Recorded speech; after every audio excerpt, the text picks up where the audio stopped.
persembahan yang akan dipersembahkan oleh kumpulan yang kelima ialah berkonsepkan upacara menuai padi.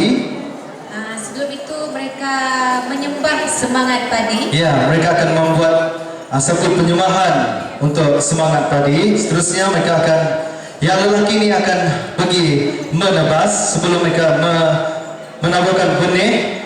Setelah menaburkan benih, yang perempuan yang menabur benih. okey, yang perempuan akan menaburkan benih.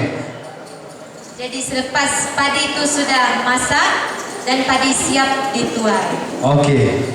Seterusnya, Sinopsis persembahan. begitulah sinopsis kumpulan yang kelima. Dengan itu, majlis mempersembahkan kumpulan yang kelima yang menggelarkan diri mereka ke Belia, Borneo.